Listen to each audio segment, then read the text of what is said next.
A very good morning, dear students. In this video, I am going to explain you about S block elements. So S block elements are the elements which belongs to periodic table. In these elements, the last electron enters into S orbital, so we can call them as S block elements. Now we want to study about the general properties as well as the compounds which are found by the S block elements. Okay, so firstly we want to see the groups present in this S block elements. There are two important groups, that is group 1 elements and group 2 elements. Okay, so these two groups belongs to S block elements. Group 1 elements are also called as alkali metals. Okay, group 1 elements are also called as alkali metals. So because they're ready to form hydroxides when they react with water, okay, and they are strongly alkaline in nature. Whenever group 1 elements react with water, they can form hydroxides which are alkali in nature, so we can call them as alkali metals. And group 2 elements are known as alkaline earth metals because the metal oxides are found in earth crust. These metal oxides, group 2 metal oxides, are found in earth crust, so we can call them as alkaline earth metals. Alkaline earth metals. Okay, so that is about the other two names of group 1 and group 2 elements. First we will see about group 1 elements. So these group 1 elements are also called as alkali metals. First we want to see about the elements present here. Okay, just now I have told you that these group elements are having the last electron in its s orbital, so that we can call them as S block elements. So the elements present in this group are lithium, sodium, potassium, rubidium, cesium and francium. So these are the elements present in the group 1, and these are the symbols of the elements present here. Now we will see its electronic configuration. So lithium atomic number is 3 and it is indicated by 1s2, 2s1. Sodium is indicated by 1s2, 2s2, 2p6, 3s1, and we may also represent it by using noble gas, nearest noble gas configuration. That is, the nearest noble gas for this is neon 3s1. Okay, then potassium configuration is 1s2, 2s2, 2p6, 3s2, 3p6, 4s1. You may also represent it by using noble gas configuration like this. Now rubidium configuration is 1s2, 2s2, 2p6, 3s2, 3p6, 3d10. Next 4s2, 4p6, 5s1. You have to remember here, you may also observe the presence of 3d orbital, that you should not forget. Next cesium simply it will become a longest configuration to write completely, so I am using here the nearest noble gas configuration. That is, nearest noble gas for the cesium is nothing but xenon 6s1 is the configuration for cesium, and for francium radon 7s1. So these are the electronic configurations of first group elements. You may also observe the outermost configuration. Here the last electron enters into the s orbital, whether it is first s, second s, third s, fourth s, fifth s and so on. Finally it enters into the s orbital and it has only one electron in its outermost s orbital, so we can call them as group 1 elements. Okay, these group 1 general electronic configuration as ns1. So this is the general outermost configuration. They readily lose one electron to give monovalent M plus ions. Okay, because in outermost shell they have only one electron. By losing that electron, they can exist as monovalent ion. That monovalent ion can be indicated by M plus. So this is called monovalent ion. Why they are forming monovalent ion? Because of losing that last electron, they can form monovalent ion. Hence they are never found in free state, because always they tries to lose that one electron and can exist in the combined state. To satisfy that one electron, they tries to involve in the bond formation, so they never found in free state. Okay, now we'll see atomic radii, atomic and ionic radii.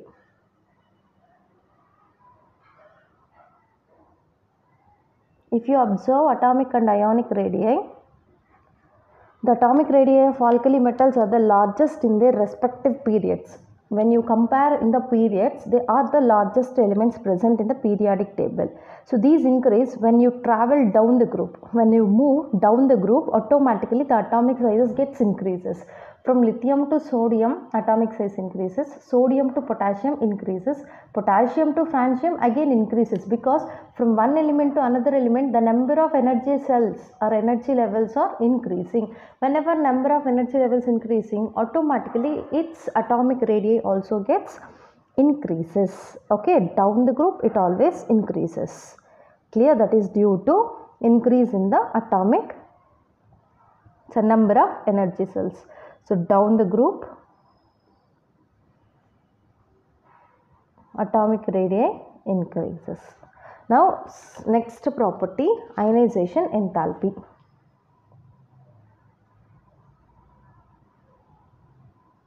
Ionization enthalpy is nothing but the amount of energy which is required to remove one electron from its outer energy level or valence shell is called ionization enthalpy. So this ionization enthalpy decreases more down the group. Okay, down the group it decreases, because down the group what happens, size increasing, then the distance between the nucleus and the last electron also increases. When last electron and nuclear forces are increases or becomes weak, then it becomes very easy to remove the last electron. Thereby ionization enthalpy down the group decreases.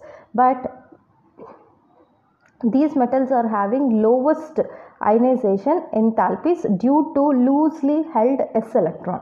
Whatever the s electron is present, that is loosely held to the nucleus. That's why they have lowest ionization enthalpies. Their ionization enthalpies are very low when compared to other groups. Okay, next one, hydration enthalpy.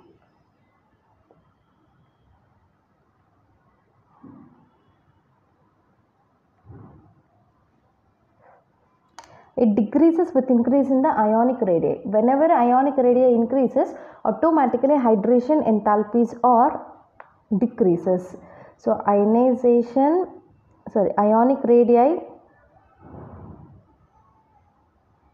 is inversely proportional to hydration enthalpy. It decreases with increase in the ionic radii. Whenever ionic radii increases, hydration enthalpy gets decreases. Okay, hydration enthalpy of lithium ion is maximum due to, and it is hydration enthalpy of cesium is minimum, because here atomic radii increased, so automatically ionic radii gets decreases. So that here lithium is having very high hydration enthalpy and cesium is having the lowest hydration enthalpy. Okay, so that is about hydration enthalpies. Now we'll discuss about their physical properties. Firstly, we want to know about physical state. All alkali metals are silvery white. All alkali metals are silvery white, soft and light metals. Soft and light metals. They are very light in nature, they are metallic in nature because they have the property to lose one electron, and they are silvery white and very soft to touch. Okay, this is about the physical state. Now we want to know about its density. I am just giving here the density order, you have to remember. So the density order is exceptional for sodium and potassium. Okay, so first what are the elements will come? Lithium, sodium, potassium, rubidium and cesium. Okay, francium is a radioactive element, need not to study along with these elements. Actually lithium is having less density than sodium, sodium is less denser than potassium, potassium is less denser than rubidium, rubidium is less denser than cerium. But here there is some exceptional case for sodium and potassium. Okay, it gets changes. So see, they too interchange with each other. Lithium is having less density than potassium. Potassium is having less denser than sodium. Sodium is less denser than rubidium. Rubidium is less denser than cesium. This is the order, you have to remember this. Okay, so some small change has happened between this sodium and potassium. Very important one. This is exceptional case. Why? Now next one, melting and boiling points. Melting points and boiling points. If you observe melting and boiling points, metallic bond character, it always depends upon the metallic character. Strength of metallic bond decreases in the group from lithium to cesium. Strength of metallic bond decreases from lithium to cesium.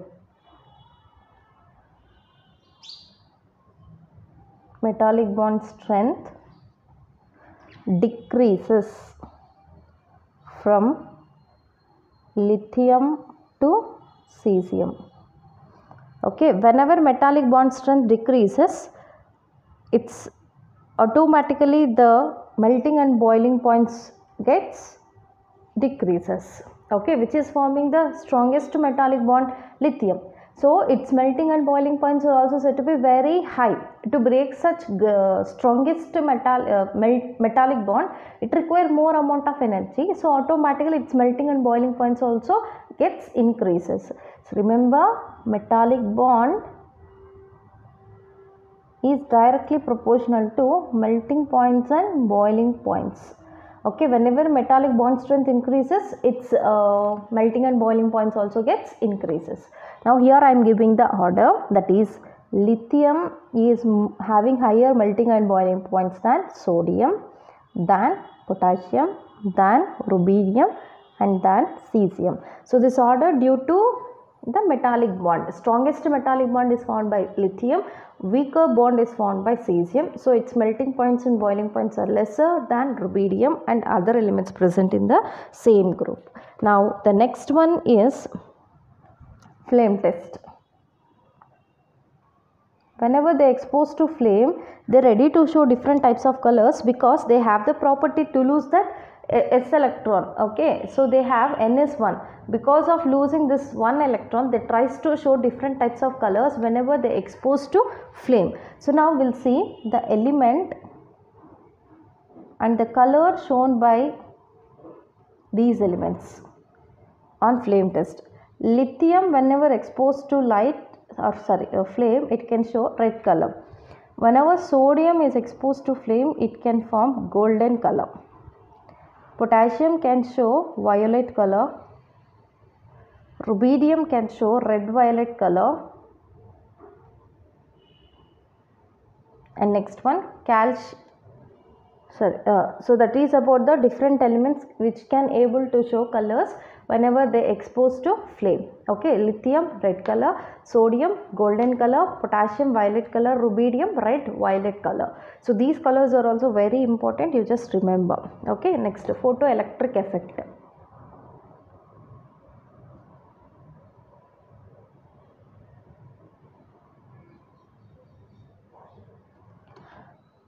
So this photoelectric effect is nothing but the property to lose one electron, or they are ready to emit one electron whenever they exposed to light. That is called photoelectric effect.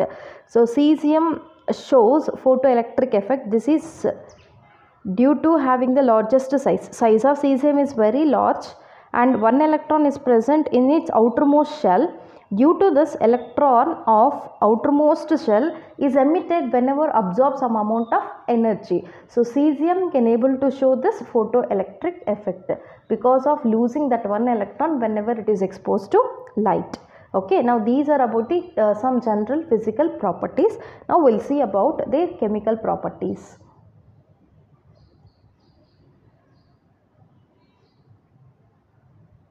Okay, in that the first chemical property is reactivity towards air. Reactivity towards air. So that air contains different types of gases. Specifically, it readily undergo reaction with oxygen, can form different types of oxides. Okay, so lithium is less stable in air. Surface of sodium become non-lustrous. Rubidium and cesium spontaneously burns in air. Rubidium and cesium spontaneously burns in air. Okay, so whenever they react with oxygen present in the air, they can form different types of oxides. For example, here I am taking sodium.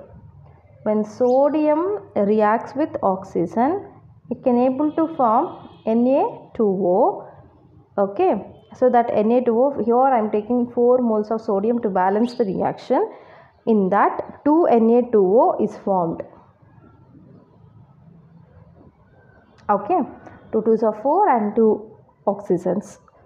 Clear? Next, Na2O whatever is formed, that absorbs moisture present in the air and again converts into 2 NaOH. Sodium hydroxide is formed. This is one of the alkali. That's why we can call them as alkali metals.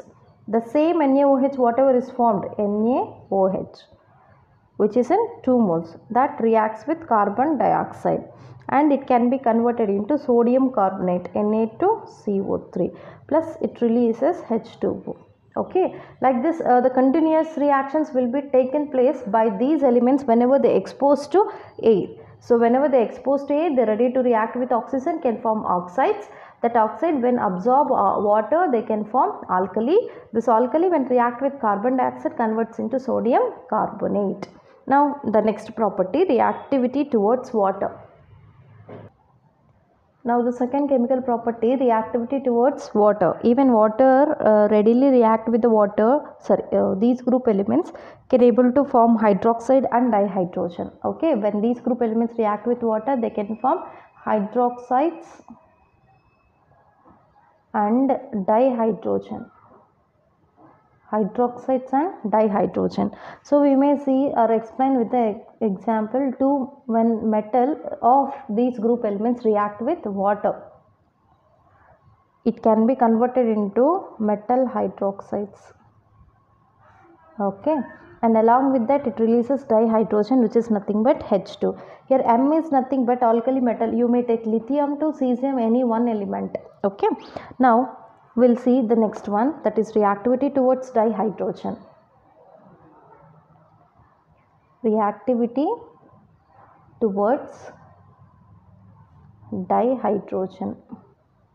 Even dihydrogen or hydrogen present in the air can also react with these group elements. Okay, and can form hydrides. Okay, this reaction will take place about 673 kelvins to form hydrides. Example I am taking here, general reaction when a metal of these group elements react with hydrogen to convert into 2M plus H minus, metallic hydrides are formed.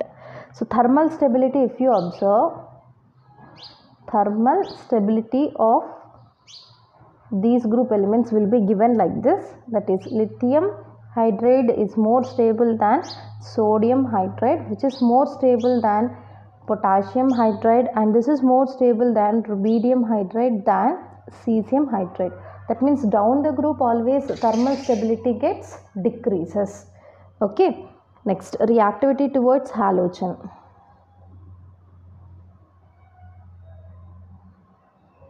Reactivity towards halogen.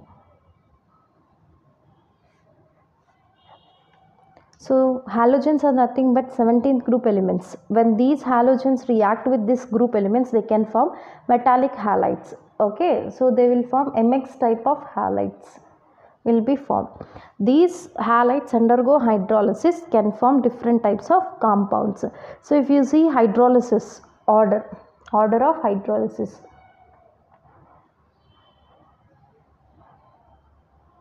will be given like this.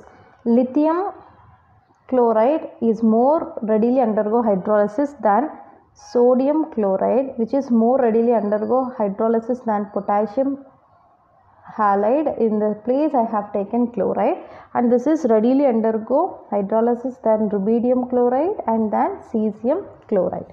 So this is how the hydrolysis order will be given for the group elements present in this first group. Now reducing nature.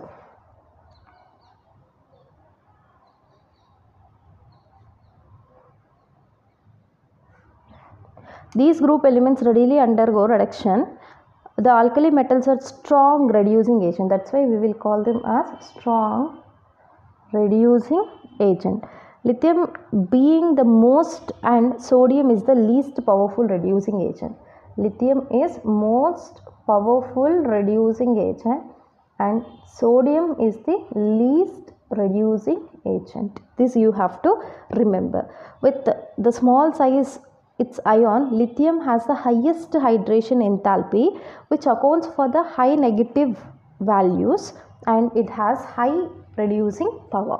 So lithium is having the most reducing power due to having the high hydration enthalpies. Okay, now the reaction with liquid ammonia. Reaction with liquid ammonia. Ammonia formula is NH3.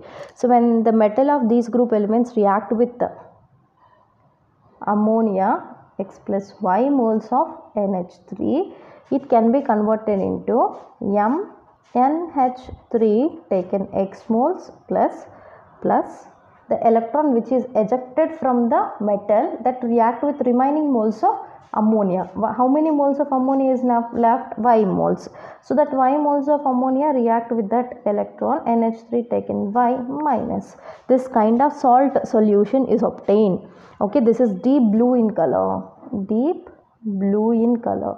So this deep blue in color is due to the ejection of an electron from the surface of the metal. Okay, whenever the electron present in the metal react with X plus Y moles of ammonia, it can give deep blue color solution.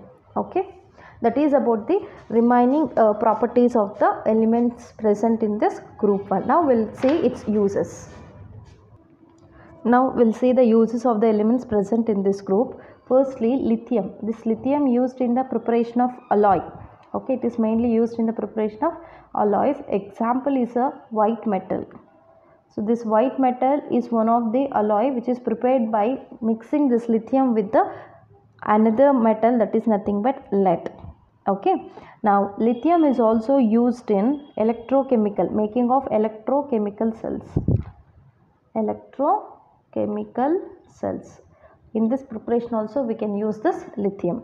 Next, sodium is one of the element present or belongs to this group. It is used to make sodium lead alloy. Sodium is used in sodium lead alloy. This is also one of the alloy prepared by sodium. Okay, next one, liquid sodium. Liquid form of sodium is used as a coolant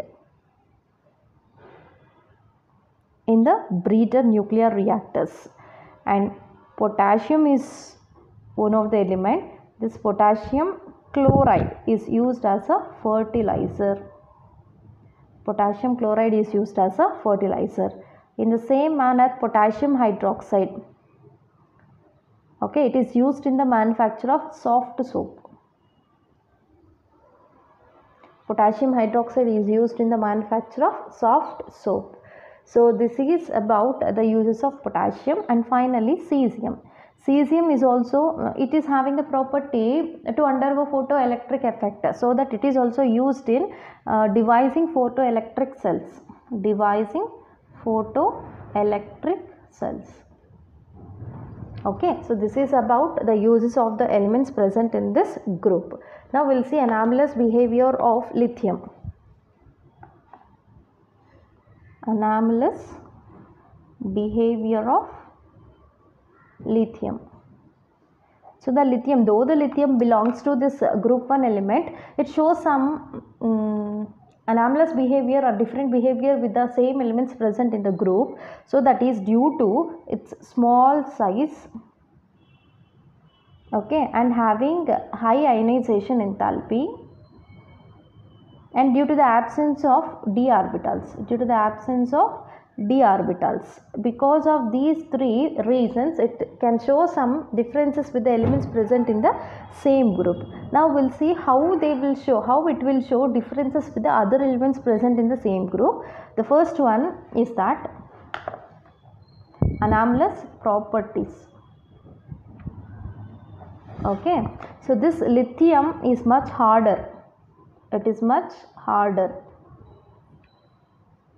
Anomalous properties of lithium. It is much harder, and its melting and boiling point are said to be very high than the other elements. Melting points and boiling points are very high than the other elements. This is one of the anomalous behavior. Next one, lithium is the least reactive and strongest reducing agent. Lithium is least reactive in nature and strongest reducing agent, whereas other elements are having the least reducing power and its reactivity is said to be very less. On combustion in air, it forms only monoxide. Lithium forms lithium monoxides. Example, Li2O, and the nitride of lithium is Li3N, whereas other elements do not form monoxide. Okay, so that is another property. Next one, lithium chloride crystallizes to give hydrides. It crystallizes to give hydrated salt, that is LiCl.2H2O, whereas other alkali metal chlorides do not form hydrides. Other alkali metals do not form hydrides. Okay, that is another behavior. Next one, this lithium, unlike other alkali metals, form no ethanide on reaction with ethane.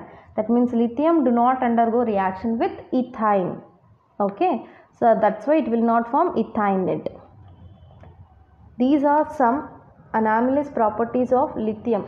So because of showing some differences, these differences with the other elements present in the same group, it shows some anomalous difference behavior with the other elements.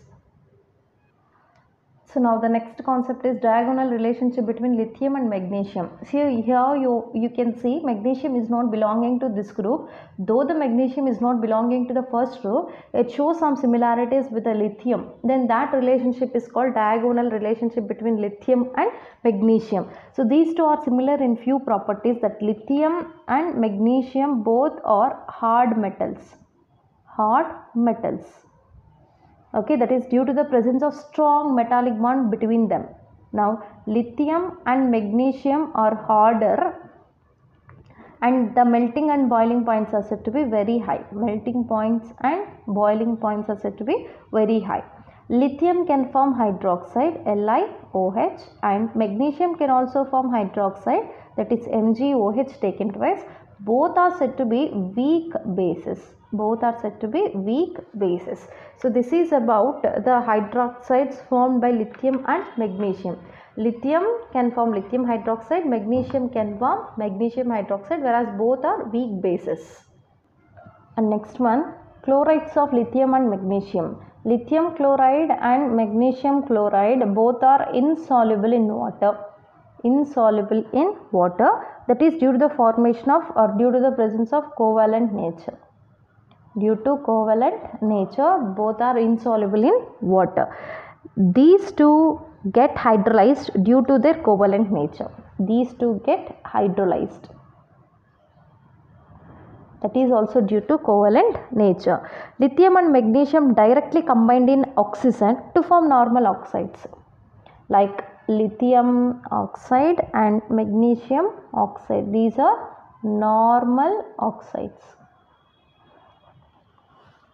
Next, lithium sulfate. Lithium can form sulfate and magnesium can also form sulfate, which are isomorphism. Okay, these two are isomorphism. They can relate to show isomorphism. Next, lithium chloride, magnesium chlorides get hydrated. Lithium chloride, whatever is formed, that get hydrated to form LiClH2O, and magnesium chloride also get hydrated to form NgCl2.8H2O. Chlorides of both lithium and magnesium gets hydrated with each other. Next, hydration energies of lithium and magnesium are higher due to the small size. Hydration enthalpies of lithium +1 and magnesium +2 are high due to small size.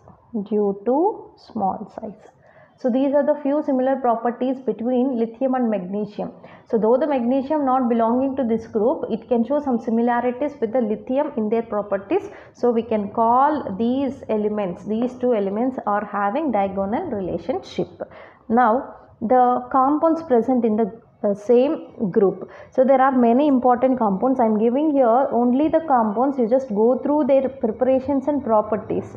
So it's already there in your PO. Okay, just go through that. The first important compound formed by the sodium which is present in this group is Na2CO3, sodium carbonate.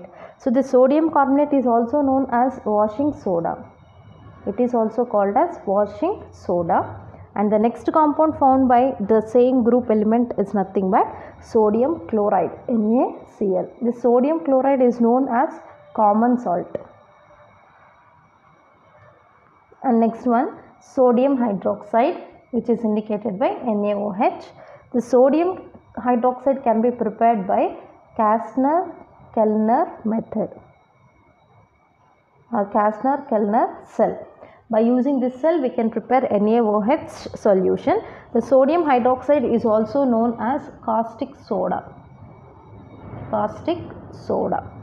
And the next compound is nothing but sodium bicarbonate, which is indicated by NaHCO3. The sodium bicarbonate is also called as baking soda. It is also called as baking soda. Okay, these are the four important compounds found by the sodium present in this group. Okay, so Na2CO3 washing soda, NaCl common salt, NaOH caustic soda, NaHCO3 is called as baking soda. You just go through the preparations and properties of these elements, these compounds found by the group 1 elements. Now we'll discuss about group 2 elements. Now we have to study about the group 2 elements present in the S block. So these group 2 elements are beryllium, magnesium, calcium, strontium, barium. So these elements are known as group 2 elements because they have their outermost configuration which resembles as noble gas NS2 configuration, noble gas and NS2 configuration.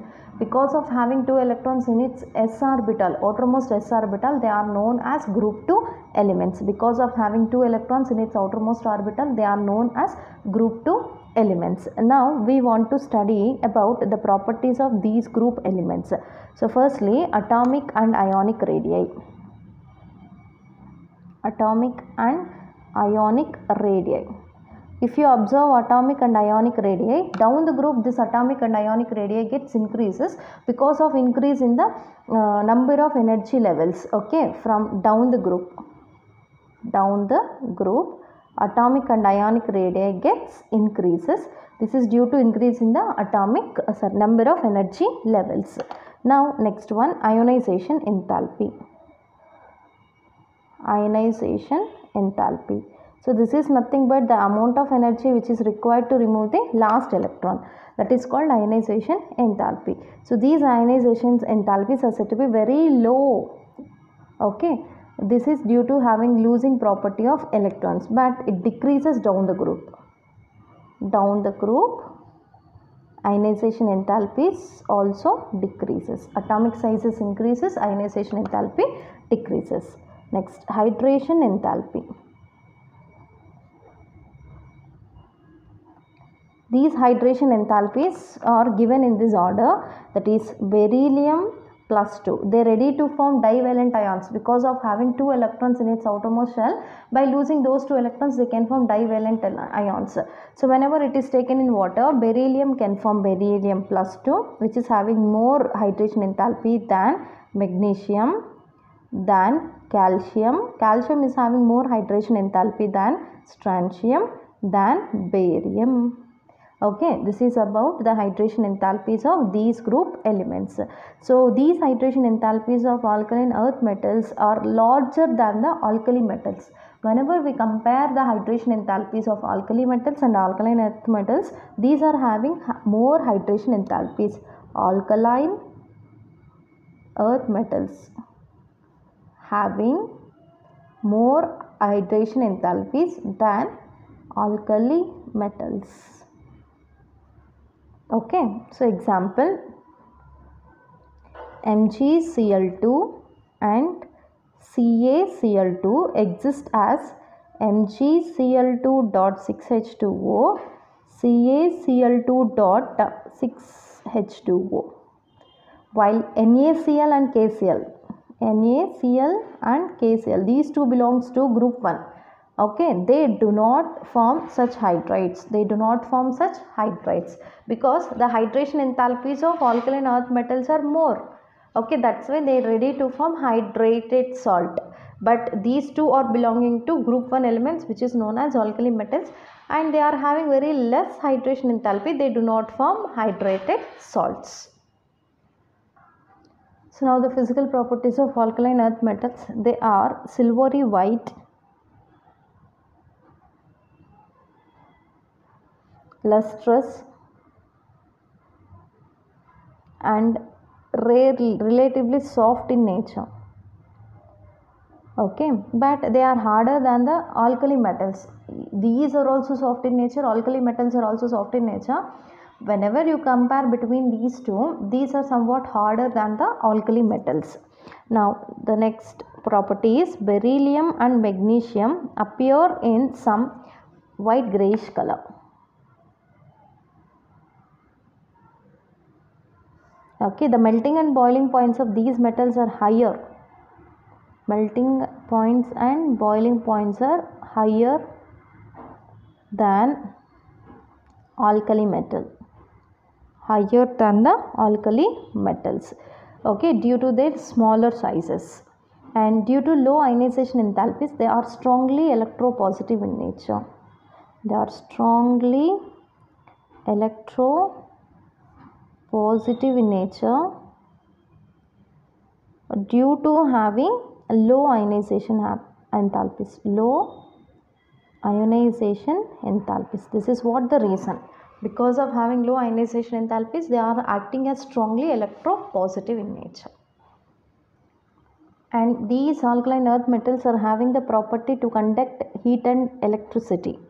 They conduct heat and electricity.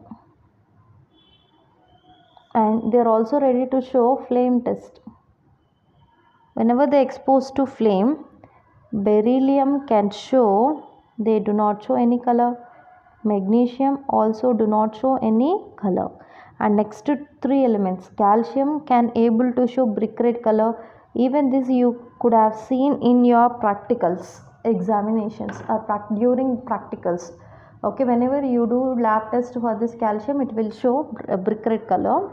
Strontium can able to show blood red color or crimson red color. Barium can able to show apple green color. So these are the different colors shown whenever they are exposed to flame. Okay, now we'll move on to the chemical properties of these group elements. Most of the times the objective questions are mainly based on their properties rather than the compounds present in the group. You try to concentrate only on mainly on the properties and general characteristics of group 1 and group 2 elements. So chemical properties, under that the first one is reaction with air and water.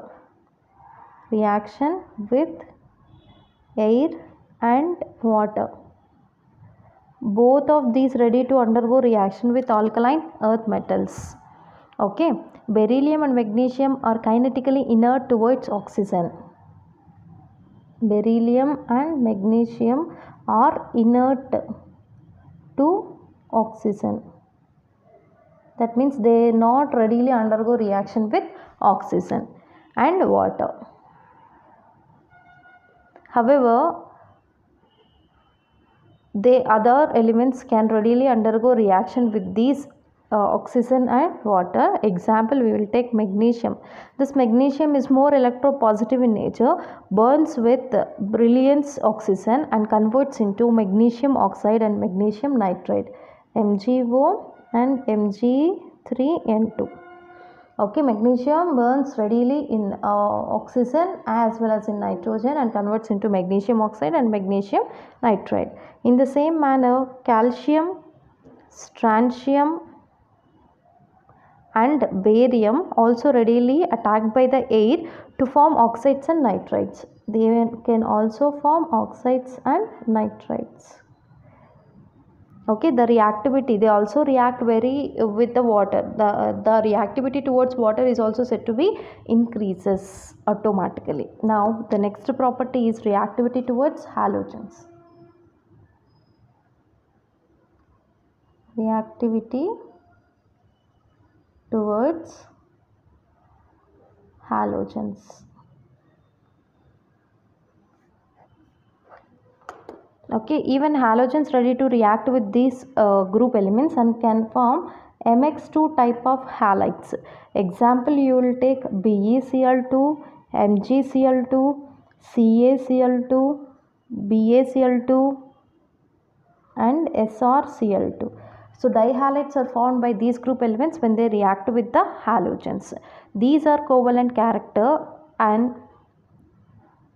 okay, this covalent character decreases from beryllium to barium. Covalent in nature. This covalent character decreases from beryllium to barium chloride. So from barium to barium, this covalent character gets automatically decreases.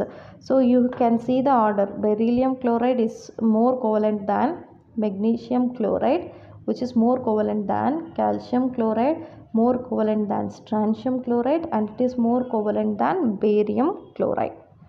Okay, so that is about the reactivity towards halogen. Now we'll see the next property. So next property is reactivity towards hydrogen.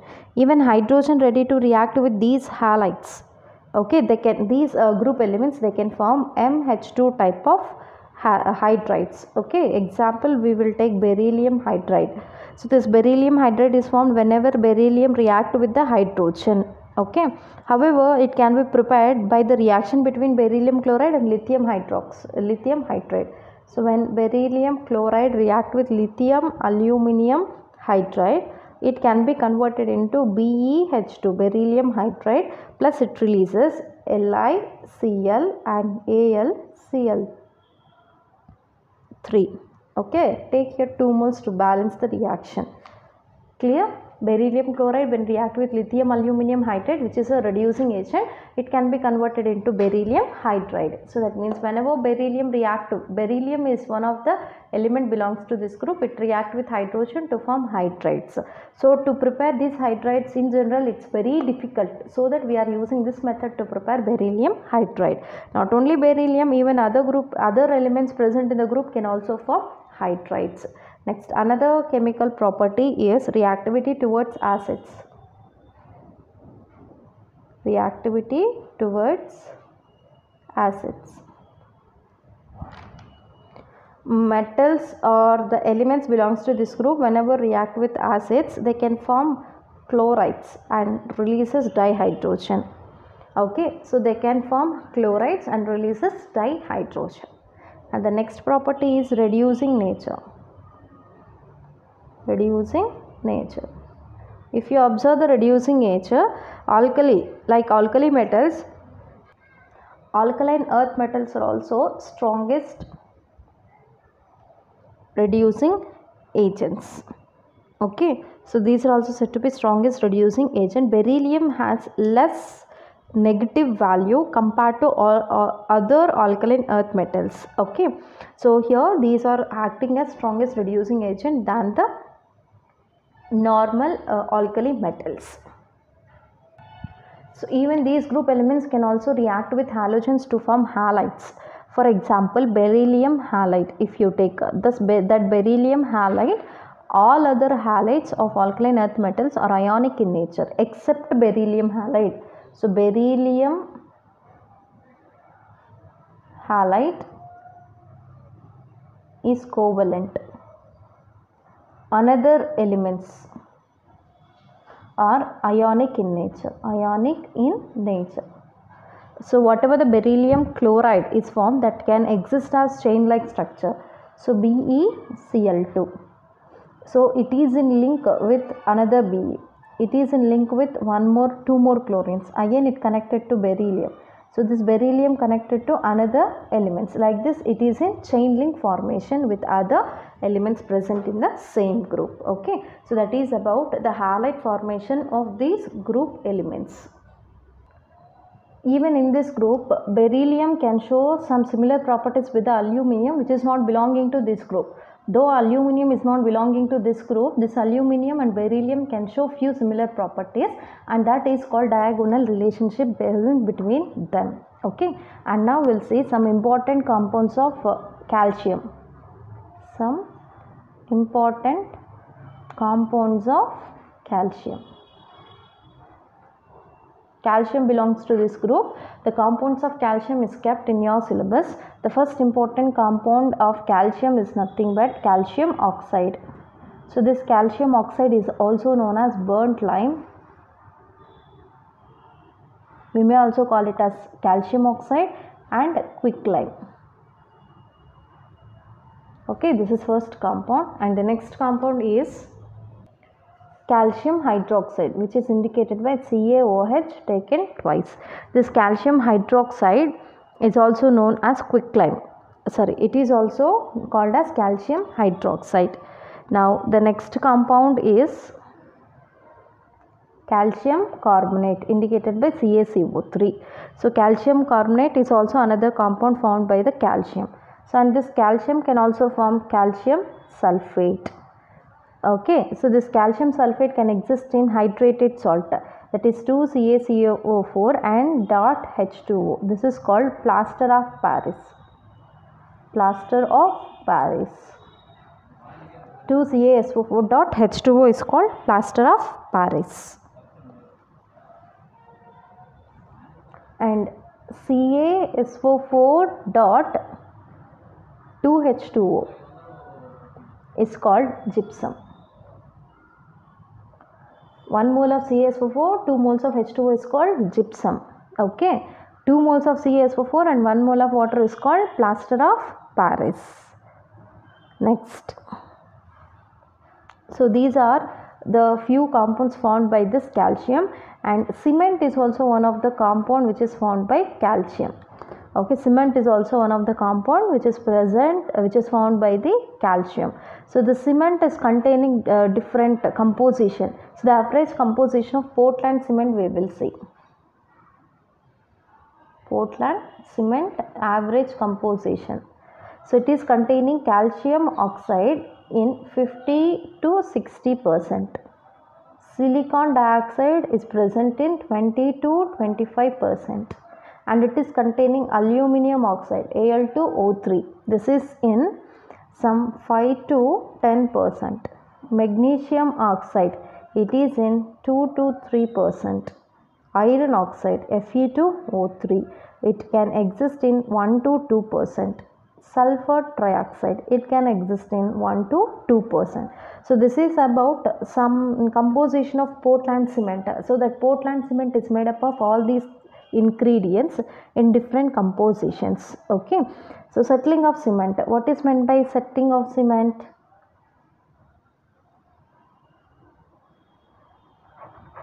So the setting of cement is nothing but when mixed with water, the setting of cement takes place to give hard mass. So whenever cement is mixed with water, setting of cement will take place and can give hard mass. This is due to the hydration of the molecules of the constituents and their rearrangement. Whatever the constituents present in the cement, they can undergo hydration and rearrangement to give this hard mass. The purpose of adding gypsum is only to slow down the process of setting of cement. So in some cases we may also add this gypsum to the cement. So the main purpose of adding this gypsum is to slow down this setting of cement. So as quick as it converts to setting of cement, it becomes very hard. Then we cannot use it so fastly.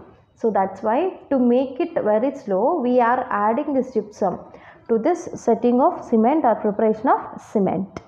Okay, so that is about the different types of compounds formed by the calcium, which belongs to alkaline earth metals. You want to go through the preparations and properties of these compounds of calcium and it's very important. So this is already there in the PU. You just go through that preparations and properties. Mainly in this chapter you want to concentrate on the general properties and chemical properties of the elements present in both alkali metals and alkaline earth metals.